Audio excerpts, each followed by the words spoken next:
Mario and Luigi is that side series of games that's just hard not to make love to. During the time in which the mainline Mario series would work towards corporatizing itself to the point where Mario looked more numb than me, the Mario and Luigi RPG series would always be there to give these characters life, to introduce new fan favorites, to go extremely bankrupt and disappear for 8 years. Insert joke about father here. But for a while, it seemed like we would never hear from this series again. It seemed like it was always destined to be stuck on the 3DS, because even after the Switch became a huge success, the last game of the series would come out on the device that everyone was starting to get sick and tired of. And I think that this was poor timing and choice from the developer AlphaDream. The last game in the series we got was Bowser's Inside Story. Not only was this a remake, but it was a game that could already be played on the 3DS due to backwards compatibility. The game that came before this one was Superstar Saga. Now that one was also a remake, but you couldn't play that game without a Game Boy Advance. It made more sense to lobotomize that one's personality for the 3DS. So with Inside Story coming out 2 years into the Switch's life, being a game no one really wanted or asked for, and people feeling very fatigued from the series anyway, caused very low sales. Therefore, AlphaDream, the company behind the series, went bankrupt and had to go out of business, since the amount of people who bought this was equivalent to the amount of times PlayStation has mentioned new games this year. Consider me a PlayStation game. But it seems like we're never going to get this series back. I mean, what do you do when the company itself dissolves? It's why I bought stock in the idea of the series never returning, and boy, is the stock ever up.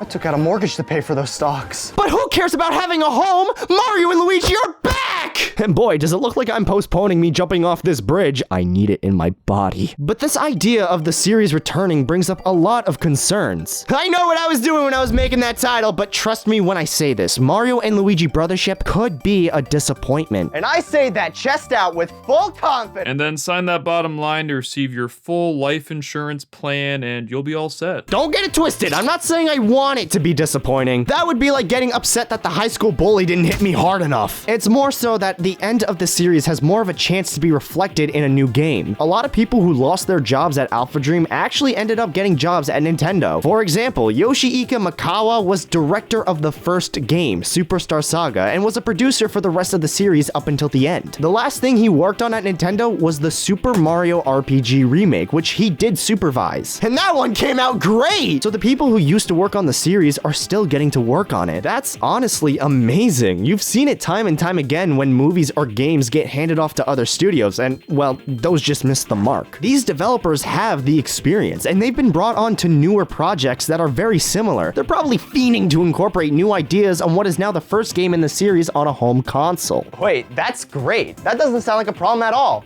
you say before I get to my point. The positives are there, don't get me wrong, but the last two games in the series were remakes. Before then, the last original game came out 8 years ago, and there's a reason why I'm not holding up the game case and just slapping a PNG on screen right now.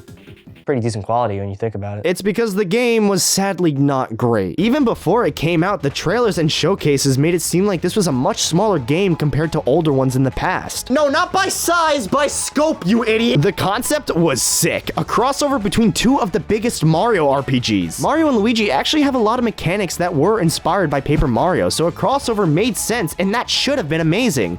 Keyword is should have been, as the game was just bogged down by a boring plotline and overuse of just average Mario designs. It's like eating unseasoned chicken. Yeah, it fills me up, but I'm gonna judge you for not spicing it up, you degenerate. And average Mario designs would be okay, but this isn't your average Mario game. Compare enemies in this game to enemies in games prior. Do you see how older games took us outside of the Mushroom Kingdom? It just felt more special, and it didn't help that during this time, Mario was more vanilla than my favorite ice cream flavor. Chocolate. It seems like every Mario game was following this mandate. Side series of games were incorporating more things from the mainline series. It was getting to the point where these special games that gave us a unique take on the Mario series were no longer feeling unique. They simply lost their identity, and Mario and Luigi especially hurt. While Paper Mario gave the character more personality within its world and gameplay, Mario and Luigi did that more within its writing, its art style, its animation. Never before has the plumber expressed himself this much, so to not have that felt empty. Almost as empty as my house. I have to move now because I used the mortgage to buy those stocks. But don't worry, I have a new bet that will win my money back. I'm gonna bet that I won't say anything positive about this new game because I know I'm a negative Nancy sometimes. But the last game being lackluster doesn't mean that this new game will be bad. If anything, it could mean the game will be even better. Fuck! Shit! Fucking shit!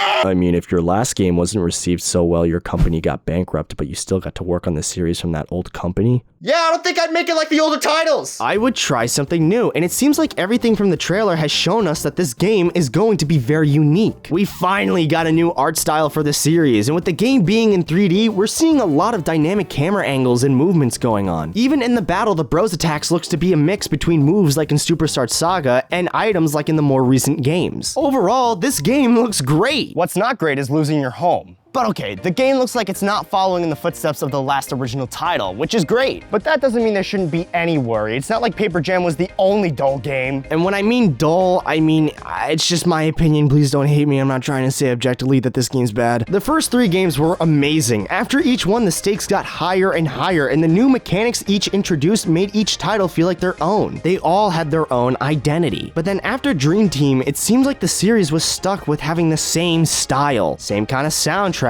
and sound effects, same art style, same kind of bloated writing that honestly got more repetitive as the series went on. The remakes helped with that a bit, but you look at these 4 games side by side, you have a hard time telling them apart. So instead of having a game series feel too similar to its mainline counterpart, it's having a hard time differentiating from itself. That should not be an issue, but the series has always strived to be unique in any way it can be. To remove that made people feel fatigued for a bit. And I honestly think it did start with Dream Team. I'm not here to say that this is a bad game. No, it's an enjoyable game, but what happens in this game doesn't feel original, all things considered. The idea of going into a dream world is a spectacular one. There is limitless possibilities you can have, as dreams tend to not have rules, but they made these sections limited in 2D, and oftentimes they rather feel empty. Almost as empty as the street I'm on.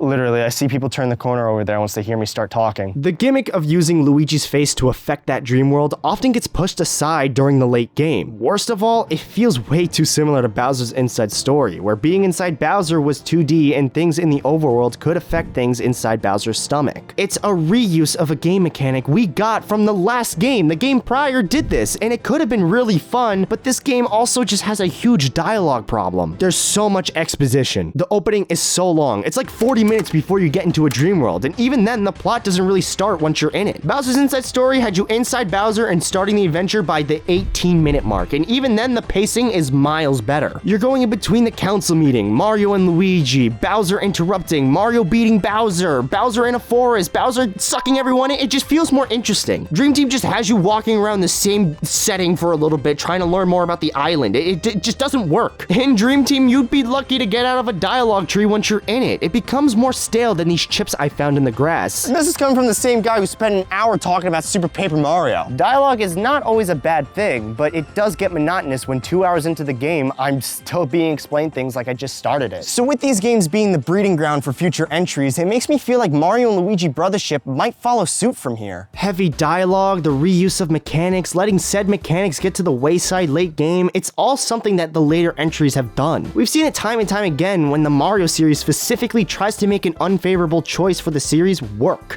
Paper Mario itself didn't change for 12 years. New Super Mario Bros. Didn't get original for 17. Mario Party has yet to really get back on its feet, so with the past still looming in all of its bad decisions, I have a hard time feeling hope for a new entry in a series that was left on a bad note. It's like a pattern with Nintendo series in general. At a certain point, they try something new and refuse to change it until they feel like it works. But I'd be in the wrong if I didn't mention that those series have been taking their criticisms and trying to circumvent what they have done. Just like how I have one last plan to get my house back. It involves gambling. And gambling is exactly what I feel like is happening right now. Each series that is getting a new entry is taking a bit of a risk. You really think a Super Mario RPG remake would do this good? You think Thousand Year Door remade with a lot of changes didn't sound concerning? And do you really think that a new Mario and Luigi game will be perfect and everything we're expecting right out the gate? I see so much joy that the series has returned, but at the same time, what if we're burnt again? And you know, I don't like being burnt, all right? It stings and it just doesn't feel good.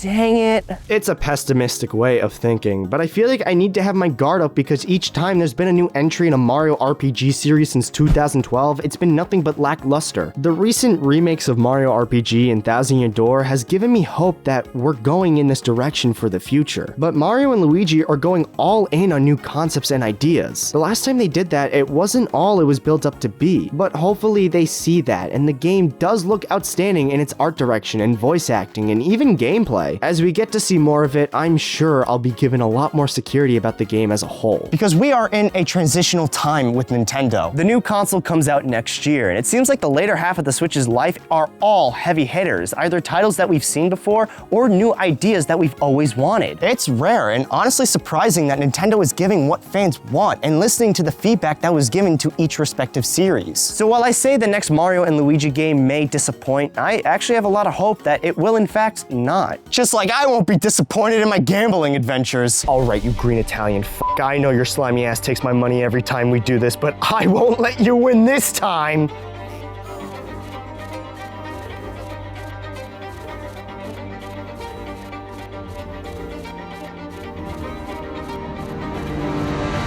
Holy shit, I actually did it. Gambling actually works!